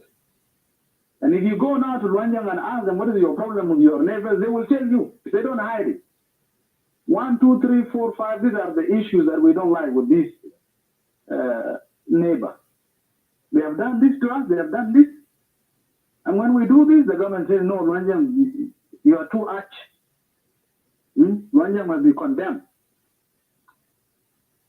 Okay? But they don't also, listen to what Luacjang says that has been done to them. This thing has been ongoing, and it is still there now. If the governor went and talked to the people of Luacjang, the governor collected all the leaders and the youth from the entire Anan attack. Anan attack is, I don't know whether some of you knows what Anan attack is. Anan attack is a combination of 7 different sections. Luacjang Hindu has about 12, 13 sections that consist of Tonj East. So the governor did very well. He wanted to know exactly what is the problem in Tonj East. Why are they fighting themselves in one county? Okay, the meeting went for 3 days, a huge conference in Luacjang. They have had the issue, the concern of Luacjang. They have also had the concern of Anan attack. As we speak now, nothing has been done.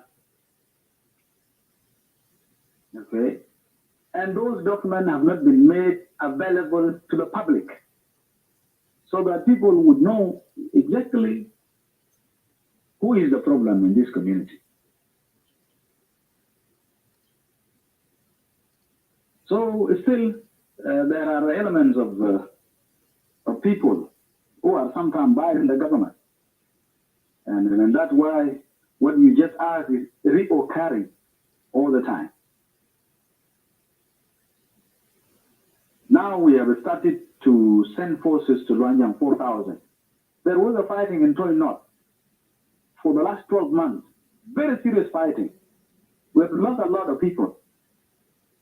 No one talked about disarmament in Tonj North. Why? My civilians are dying the same way they are dying in Tonj East.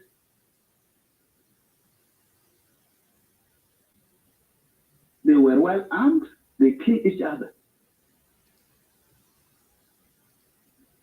Even now it is still ongoing. No one talks about disarmament. You see now the government is rushing to Tonj East. We have to disarm Tonj East. The same killing was happening in Tonj South. No disarmament was carried out. Another living example is what happened in Abia and Tree County. It has never happened before, but it has happened. They use guns. They killed each other using guns. They were not using it spear. No one talk about disarmament. Don't you think there is something wrong there? That people are biased towards Luacjang? The government itself? And that frustrated the community. If the government does not see their problems, and they are being attacked left and right, their properties are being taken, no one talks about it. What do you think they will do? They are forced in a situation that they can only defend themselves to survive. Or you would tell me this is a slow genocide towards Luacjang.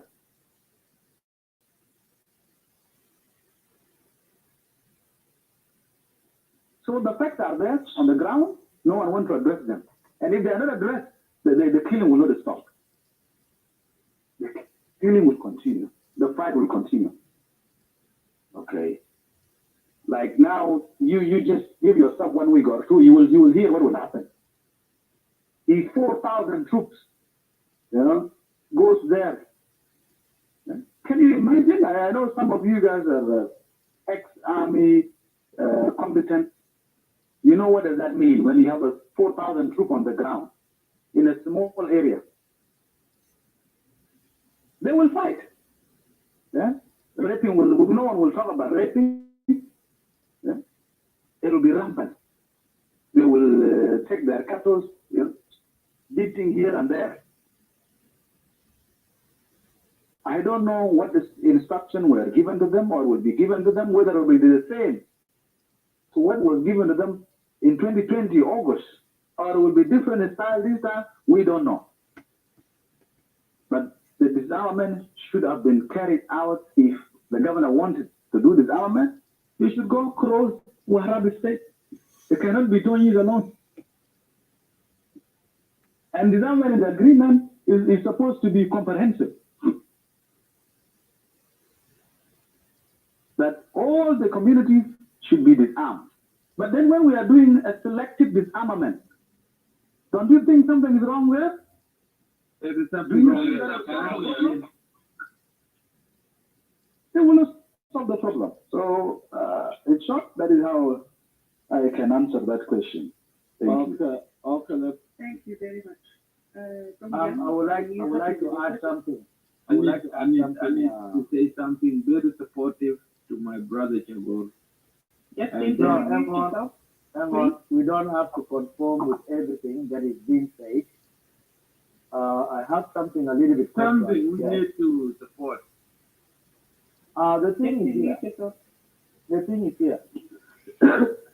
How come it is that Luacjang is attacking people in Tonj North, attacking people in Rumbek North, attacking people within Tonj East, attacking people in Go? How come it is Luacjang? It's not about where are your evidence. The evidence is always there, all right? And Wilson, the government can also identify who is Wilson, give me a minute. in the area. And that's why I there's just wanna always disarmament there. I just want to tell Justin not to interrupt people. You were given a chance earlier because you said you were tired. So it's not fair for you to come here and interrupt you.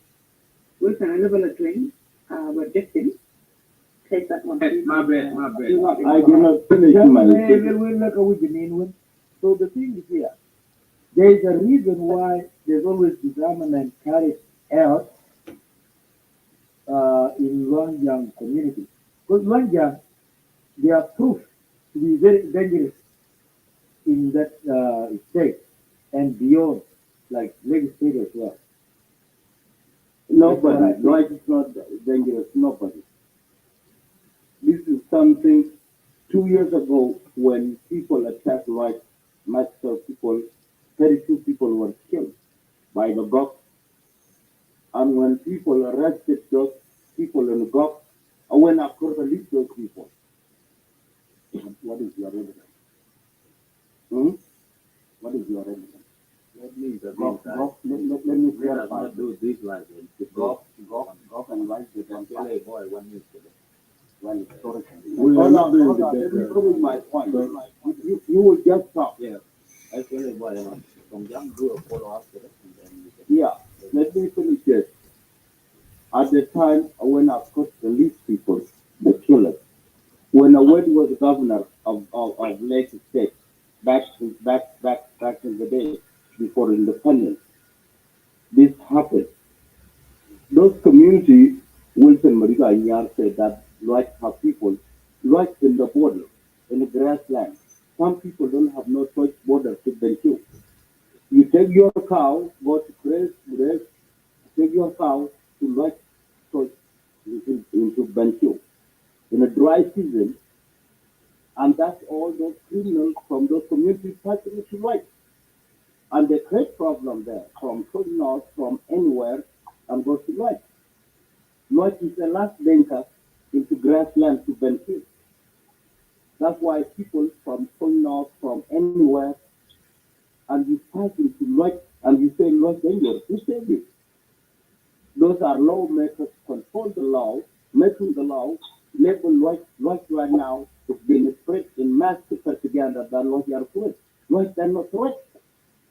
Last year I was questioning Uncle Luacjang with his brother Christo.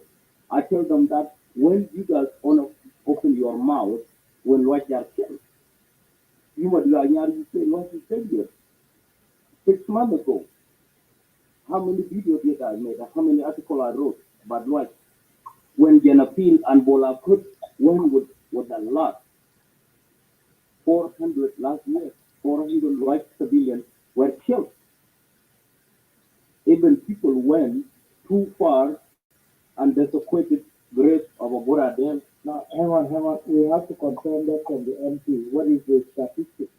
What is the number of the people killed during the disarmament, post-disarmament? Okay? And how did the incident happen? Look, you like to question people when you don't question the government when you are massacred. What's your problem? Should be not denied here. In a Can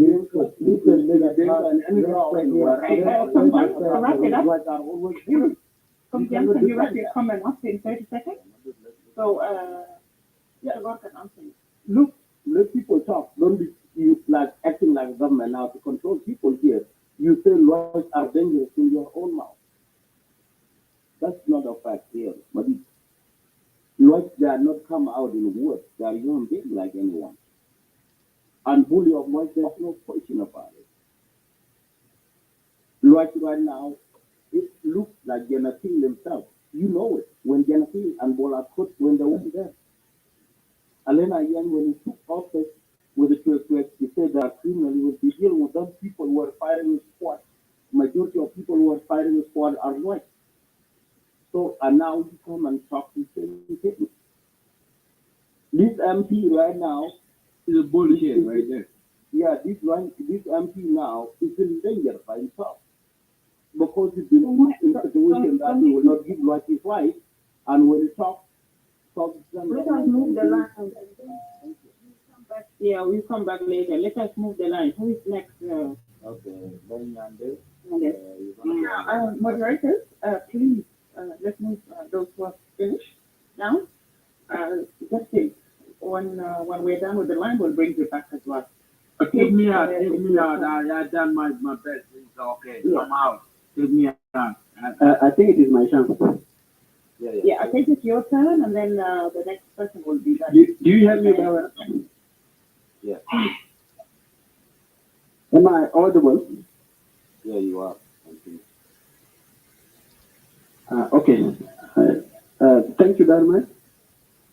I want to go straight to ask 3 questions because I have been patient. I actually give my chance to so many people. I'll start by talking about the government. There is this issue that actually Honorable Caguor Bol talked about, disarmament and armament. Where did these civilians got the arms, and how is government going to disarm them? Insecurity that is happening in South Sudan now is what our own government caused. Our government nowadays was the government coming from the SPLM, the government that was in the bush by then.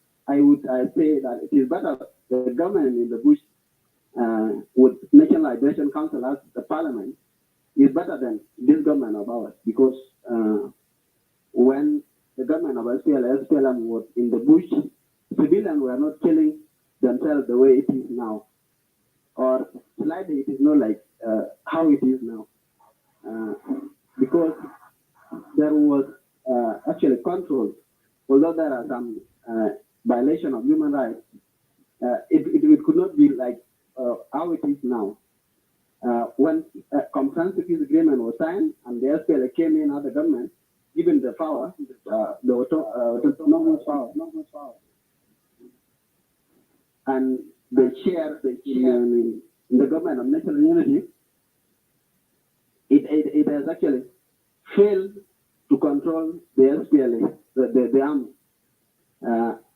And you cannot actually accept to disarm while you have a gun, the gun that you can use to get something to eat. As a result, the forces of the SPLA, some of the forces sold their guns to the civilians in so many states, in so many parts of South Sudan. Like the MP has actually confirmed that this called the arms that are in hand of civilians come from the government. The other flow of the arms, some key members in the government themselves, they give some arms to some civilians free.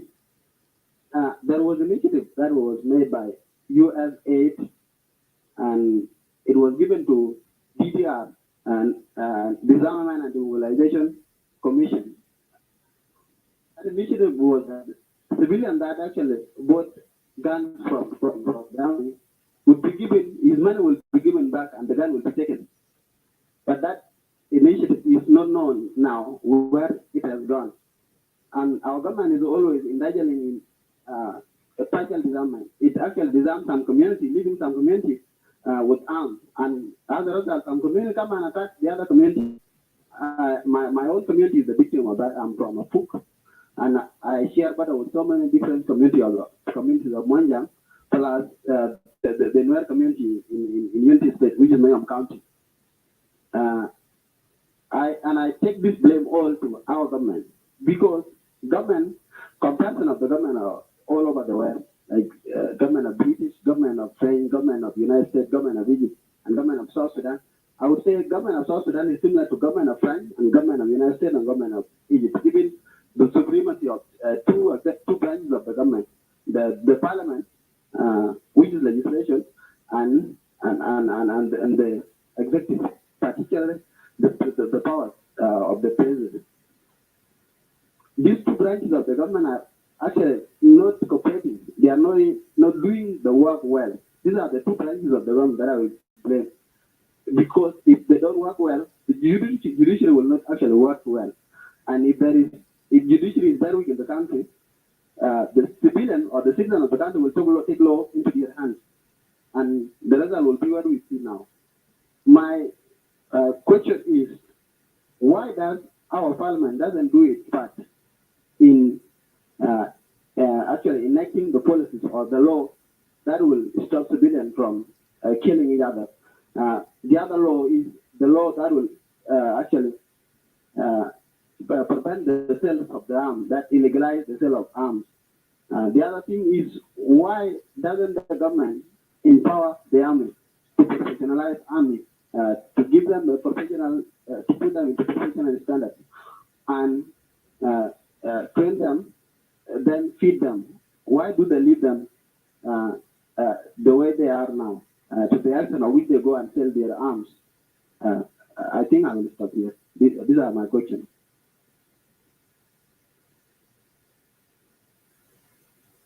Honorable, continue. Thank you, Brother Akech. You have asked wonderful questions. But like I said, the government is responsible for all this. I cannot say anything other than what I said before. The whole thing should be blamed on the government, because the government did not come out openly with a campaign of disarming the whole South Sudan. I think in the agreement, it is there will be demobilization. Once we have one army, we will have a unified army that every party should not have its own forces. We want to first have a unified command structure. Then now we'll have a one national army. And that's why you are hearing gradation of forces has been delayed up to now. So once we have a one unified army, now this is where the government would think about disarming the civilian across the country. So that one is a process. We did not reach there yet. We are very fast. We did not reach the unified forces are not there yet. We did not unify them. They are yet to be graduated. Command structure, people are talking about it now. It has not been done yet. So it dictates the rest. Now, it is difficult for the government to do disarmament. But it will be up to the governor to request, I need more forces, then they get forces to do what they think that would be good in that area. Again, it is also a selective disarmament. We don't think it will last for long unless there is a better way of approaching it. And that has not been discussed. It is from special person, being the governor, go to presidency, discuss with the president. If he's given an okay, the forces goes there. Okay? Whether he will fail or not, it was not something that came through the parliament. If it was addressed to the parliament, it would have been addressed better. But the way people are addressing things is different. And that will also will fail the disarmament. Because you should ask yourself, why are civilians holding guns? Why do they want guns? If you ask that and find the answer, then this is the best way to go about it. Because they want to protect their properties, they want to protect themselves. That's why they need guns. Because the government should be protecting them, not themselves. But if the government of the day has failed, then there's nothing you can do. You have to protect yourself, protect your family and your properties. This is the problem. That's why they need guns. But we fail to control guns, as government. This is the problem. When shall we address it? How? I cannot tell you now. But this is the structure where it should be. Since 2018 up to now, nothing has been done. We don't have unified forces yet. We are still talking about the first batch. That first batch has not been graduated. The disarmament is very far, one of the chapters very far in the agreement. But now, because of the situation, some governors think that they should be given forces and then they disarm certain communities. With all those doubts, they have to go ahead. They did not get approval from the parliament to go and do disarmament.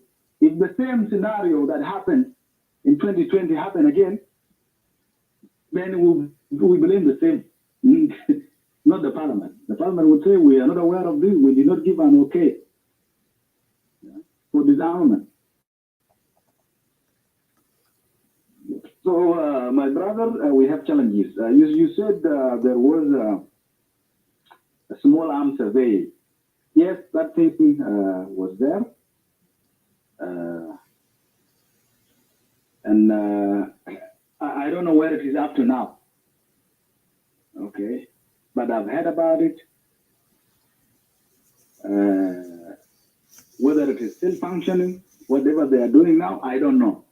Whether they're still powerful so that people can use their recommendations for disarmament, I don't know yet. But that body is still there, still exists. DDR still exists as well. And this is how we are pushing the situation. So these things will go to the government of the day. But I believe the communities can bring peace themselves. The neighboring communities can bring peace because they are genuine. If you ask them, they will tell you the truth. The politicians and other intellectuals cannot tell you the truth. But if you go now to Mopere and ask what happened 2 weeks ago, anybody from that area will tell you this was the truth. How do we address the truth? It's very simple. So I believe in an initiative that is coming out from the community will work and need to be supported. For now, this is how we can maintain our peaceful coexistence. Until when we think the government is ready to take the control of the security, then no problem. We shall see from there. That is what I would say. But this is for your benefit. And you can also discuss it with others. You will find the same situation. It is difficult to do disarmament. It is difficult to control guns. Then what do we do? The government did not sit down and ask, what do we do? Should we buy guns from them? And if we bought guns, can they not get them again? How do we make sure they don't get the guns again? So the government is responsible for those questions.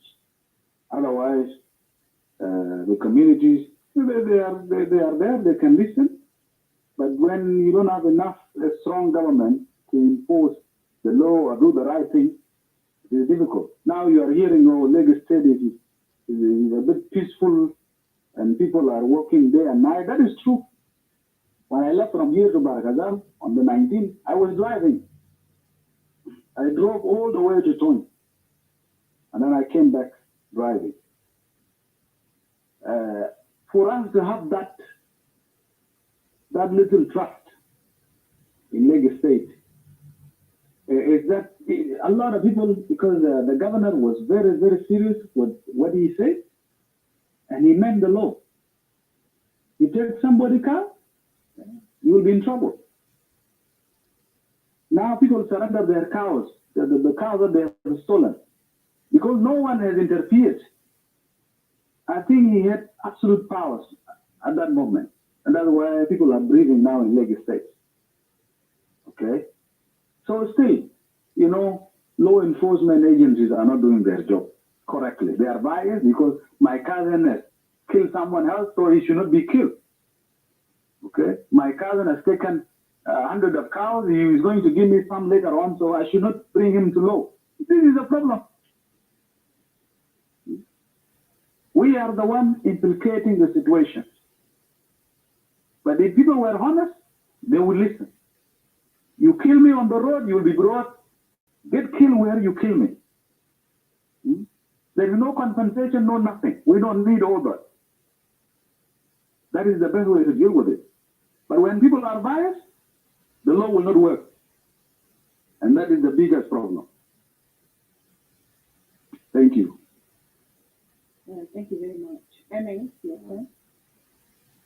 Yeah, and then I just want to remind you guys. Thank you for the opportunity. Emily, 1 minute.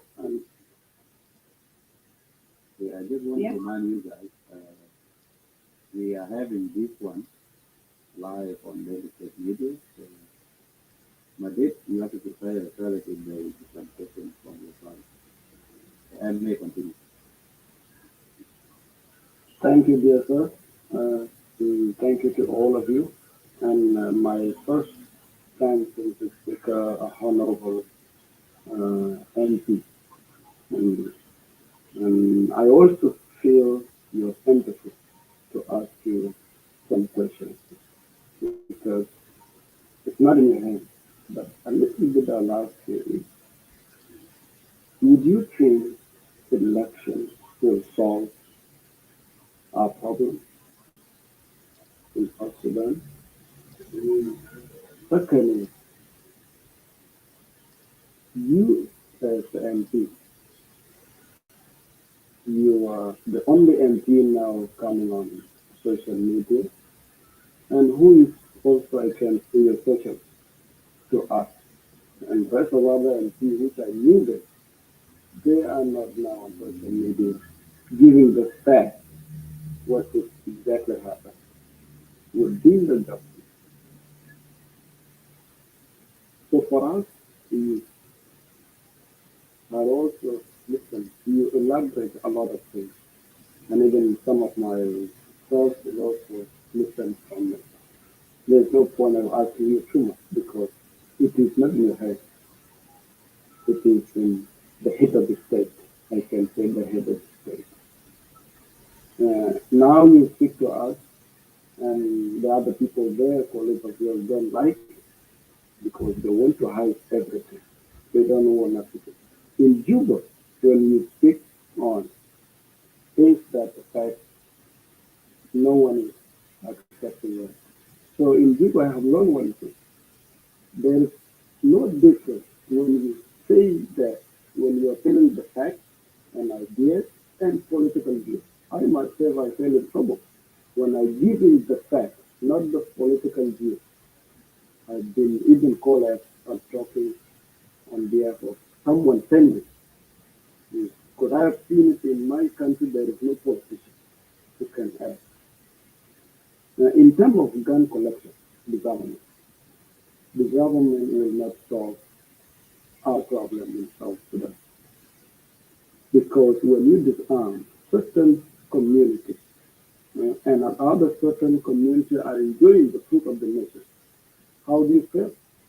You feel that if your community is doing with an army, you can also enjoy the fruit of the country. Simple as that.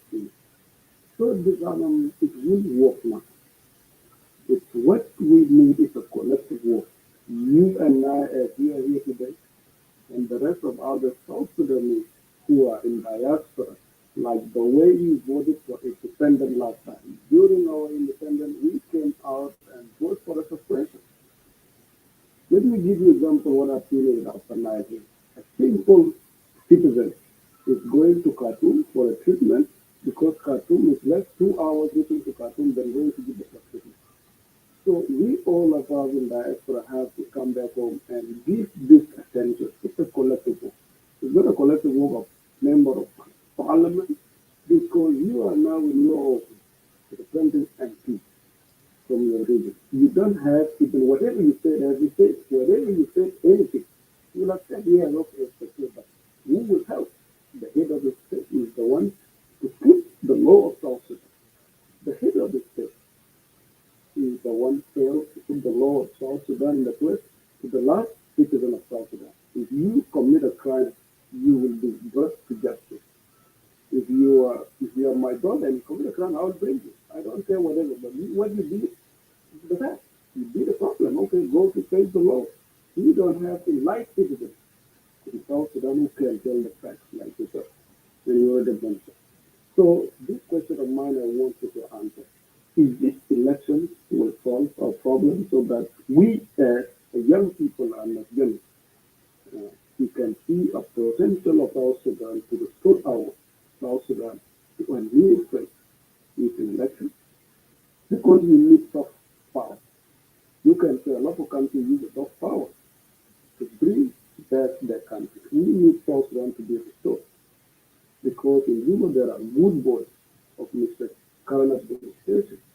These good boys now, if they hear that you are dealing with us, you see a problem to them. And thank you.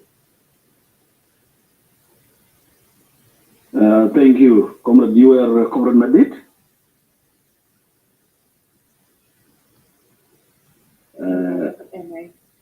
MA. Okay, just MA. All right. Thank you, Mr. MA. I like your question. You said, will election be the solution to all these problems? It's a very good question. And I cannot say yes or no, because I don't know when the election be. Because election has a prerequisites that need to be met first by South Sudanese, especially the partners in the agreement. Those prerequisites have not been met. One of them is security arrangement, which I talked about before. We are struggling with security arrangement now. And security arrangement is the key to election. It's a prerequisite. When we have one army, then now we will think about census. Bring the IDPs out from the camps. Those who are in refugees camps, there are millions of South Sudanese outside there. We have millions of them in Uganda, in Kenya, in Ethiopia, in Sudan. These people need to be brought back during the census. And you cannot bring them when the environment is not conducive. You must convince them that, yes, the country is safe, for them to accept to come back to South Sudan. It is not easy. So it is still an obstacle whether the election will solve the problems or not. I cannot answer that, but I think it is difficult unless we go through the agreement, implement the agreement as it is, then yes, that problem can be solved. Because it is one of the chapters in the agreement that disarmament is going to be done. It is going to be a comprehensive disarmament, not a selective disarmament or regional disarmament. Okay. Now and that first you have to address the unified command first. Then you reach their disarmament. When you disarm everybody, now we can go for census so that we know, and then we may create more constituencies or small constituencies than the number of MPs we have now. Okay. Now we can go for the election because we know we have one army, one security that do not only believe in Mr. X and Y. It is the army of the government of South Sudan. It does not belong to any commander. It's the national army. When we have done that, then we can go through election. And this is the best way you can now answer your question. But as we speak, it is difficult for me to answer your question based on the current situation we are in. Otherwise, yes, we thank you for the lovely comments you made. But me, I'm young, just like anybody here in the forum. We are the same generation. We have different ways of thinking. We have different ways of how to solve the problems, and we must be connected. I may not know what you know. You don't know what I don't know. But how do we know what we have? We know them through dialogues, through forum like this. I may learn from you. You may give me a better idea that can help me solve the problem that I'm struggling with. You can also learn from me. You can use it in your area, in your county or your state. That the people of Tonj East, they came up with a different model. And it works. You can copy it. Okay? You have saved the life of the people. That is through interaction. So we must interact, we must share ideas. And this is the best way to solve our problem because South Sudan politics has polarized the entire communities across the country. So it's very difficult. And that politics is deep. It needs a lot of work. Thank you. Yeah. Small clarification, Mr. MP, whatever you say around people on the street, that you have to represent yourself in the parliament and then you can talk. So it's free speech in the road or inside the road, South Sudan is not allowed to people like us to express themselves unless you have been allowed to be a member of parliament. So can you help us in the parliament that, okay, we need people to speak out collective work, to listen for their rights. Because when you are in a member of parliament, you were on the street like that. But now, as the young people have been dropped in the street that we should not ask until we become a member of parliament. So I want you to work for us and let the young people have been given the right to speak out. Because sometimes if I'm at home with my father and my father made a mistake, I can't talk on opposite of him because he has done a mistake. I cannot keep quiet because my father. No. The fact is the fact. We can disagree, but whatever I said, it has to be. So you and me, please help us. A youth who are on the street, who are not armed, who are civilian, graduates from the university, and they want to push the country to the next level, we are not being given a right to speak up unless you be a member of parliament. Can you discuss with a few members of parliament who can accept your ideas to them? Let us speak out because we all need to unite everything. I'm a life citizen, you are a life citizen, everyone here is a life citizen. I cannot see a mistake and keep silent with it. Because I myself, when I become an elder, my son will ask me, what have you done in your life? So I also ask him, elders of mine, what have you done? Because you have been there in office for their life. So we need a current administration to look aside whatever. We need a new soft power to solve South Sudan's problem. I myself am a citizen government because I'm seeing with my education I cannot stay in the election support this current government that we will do something for the people because I've seen it. So I will elect someone who has seen it to do something to South Sudan. So I myself, I will not play with my education to support the current government for what he's doing because all of us are messing up. You came to your country, you see something I'm messing. Whether you want to support the country and live there, no. We, all of us out there in the diaspora, as a young man I'm speaking now, we need to come back home and do a good job. Yeah, thank you. Thank you, Emma. We're going to move up to the line, and can you try to be brief also? Let me just make this comment. For those who are here at the moment, Honorable is just a nomination young leader, and by the way, he's from an IO, and I'm from the government. And you guys know, politically, we don't get along with IO. But, like you say, he's here, in dialogue with us, and from the point of his explanation, he's a reasonable leader. And I even sent him a comment on the section of the Luacjang is a very good leader, representing him. And until now, as a government supporter, as someone who works with the government, I don't use it to read IO ideas, but listening to him, I have now known that IO has some leaders that are capable more than him myself. So that is more comment to say, Honorable, I'm proud of you, and keep up the spirit, and together, whether you're in the position or from the government, we can take over this country and do something.